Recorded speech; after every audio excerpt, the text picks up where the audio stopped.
Hello and welcome to Murder in the Central Valley. To outsiders, the Central Valley might seem slower-paced and sleepy. It's not unusual to get stuck behind a tractor on a back road, or see an occasional fruit stand amidst the farms. You definitely can escape the hustle and bustle of city life, but with places like San Francisco being so close to the north and Los Angeles on the south, migration of people trying to escape and raise a family in a safer, quieter community has really changed the landscape over the last 20 years. Tesla cars intermingle with clunky old gas guzzlers. It's kind of a rich man, poor man mentality. This scenario brought the media, in droves, to Modesto, about an hour and a half south of Sacramento. It's 2003, and the news people are knee-deep in probably the biggest story of their careers.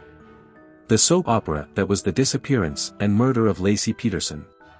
In August, while husband and prime suspect, Scott Peterson was in the Stanislaus County Jail awaiting the trial of the century, a few miles away, a 25-year-old single mother, also named Laci, perhaps in a smaller tax bracket, is murdered without any of the fanfare. The information contained in this podcast is obtained from online sources. All people reported on here are innocent until proven guilty.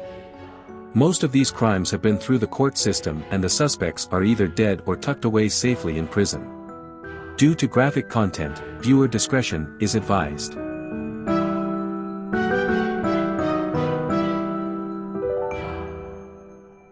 This week. Dead and Forgotten. Modesto's Other Laci. An arch in downtown Modesto reads, Water, Wealth, Contentment, Health. A statue a few blocks away in honor of George Lucas, who grew up here, left and went on to make some small movies. Seems like a quaint reflection of its past. Modesto would be the backdrop for several high-profile cases in the last 20 years. The north side of town is where Chandra Levy resided before moving to Washington, D.C. and becoming Congressman Gary Condit's intern. Later disappearing and found dead in Rock Creek Park, in D.C. That incident alone brought a decent amount of national media to cover the story. But that would be small potatoes compared to December 2002, when a pregnant Laci Peterson went missing on Christmas Eve. Hordes of media flocked here, and were here for nearly an entire year. By August 2003, prosecutors and defense attorneys were arguing a change of venue for the Peterson trial. News crews from across the country lined the streets in front of the courthouse and at Scott and Laci's house. The 23rd of August 2003, just a few miles away, Lacy Ferguson and her boyfriend, John, were on a date. At about 1 a.m. now the 24th, the two dropped by a quick-stop convenience store on Paradise Road for a pack of cigarettes. At that same time 31-year-old David Aguilar, a lifelong member of the Norteños, was cruising around looking for a rival gang member to shoot. No one in particular, just anyone. David, who had been booked into jail 33 times before, finally, found his prey. Rival gangbanger Adrian Cervantes sitting in his car. At the same time, Laci and John had just exited the store and paused in front of Adrian's car. Aguilar, and another male, drove through the lot slowly. He took aim and started shooting at his target. Adrian was shot twice, once in the lower abdomen and once in the buttocks, and survived. John was shot in the arm, but Laci was struck in the head. When paramedics arrived, she was dead. They revived her and transported her to the hospital, where she again died, and was revived once again. But sadly, the next day, Laci Marie Ferguson was declared brain dead. It was her daughter Haley's third birthday. Local media gleaned over it. But the crush of national journalists in Modesto, at the time, kept their focus on the Peterson saga. And the murder of the young mother, sadly, faded into the ether. The case went unsolved for over a decade. In the meantime, let's get to know Laci Ferguson. She was born near Los Angeles in 1978 with Turner's syndrome, a sex chromosome disorder. Doctors said she would never survive infancy. She pushed through. After her mother, Bonnie, got divorced, she moved Laci and her two brothers to Modesto for a slower-paced life. Bonnie feared the gang violence in L.A.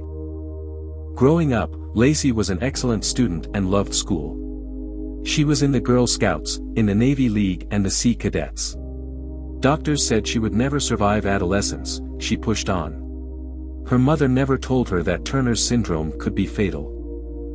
Lacy did her own research, and was mad at her mother for not telling her the facts of her disease. But life was good. Lacy, eventually, moved away with her boyfriend.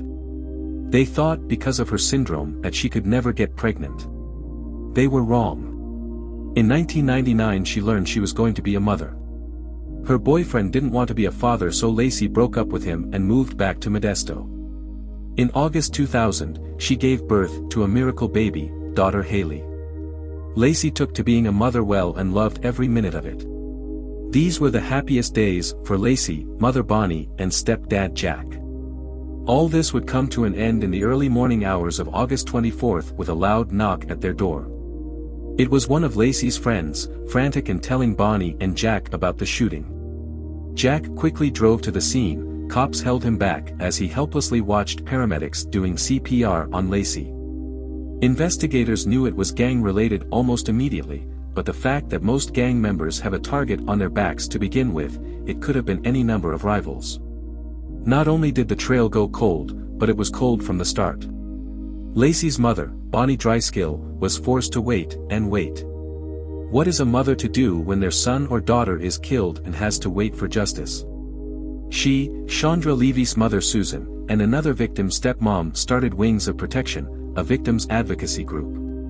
Little did anyone know that the very man that killed her daughter had been deported to Mexico. A year after the murder, little Haley picked a dandelion. She blew on it and made a wish. And that wish was to have her mommy come home from heaven. Later on, she had to switch schools because she went to school with the kids of gangbangers and they made fun of her because of what happened to her mom. While the 24-hour coverage of the Laci Peterson murder was making it difficult for the DA to prosecute Scott, Dryskill had to seek out media attention all alone. She appeared on various cable news programs to get the word out. Nothing seemed to help. In 2014, Bonnie worked with the DA to reopen the case and have the Stanislaus County Sheriff's Office turn it over to the DA's Cold Case Unit. In February 2014, they named David Aguilar a suspect, but he was in Mexico. They issued an arrest warrant and Mexican authorities arrested him and held him. The process to bring Aguilar back to Modesto took 2 years. Bonnie was elated. She said this felt like part 2. And she will be there for its arraignment. She wouldn't even call him human. The trial lasted 5 weeks. Witnesses said David and his friend were intent on shooting any rival gang member that night. In the end, David Aguilar was found guilty of first-degree murder with a gun, 2 counts of attempted murder with a gun and 3 counts of shooting at an occupied house or vehicle along with various enhancements for each count. In 2018, Aguilar was sentenced to 61 years to life plus 2 additional consecutive life terms in state prison for his role in the murder of Lacy Ferguson and the shootings of John Ritchie and Adrian Cervantes. Today, Haley is 21. She says she has no memories of her mother. Bonnie has moved out of California.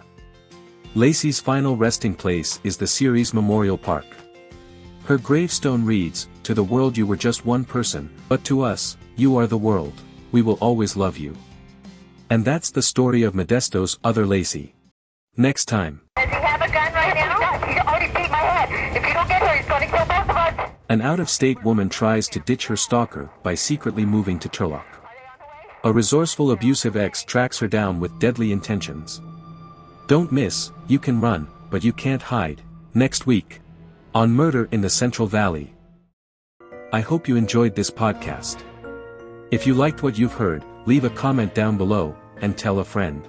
And don't forget to subscribe to my YouTube channel, MitCV, youtube.com. You can also listen at murderinthecentralvalley.com. And if you have a case you think I should cover, email me at murderinthecentralvalley@gmail.com. Hope to see you next time. Thank you.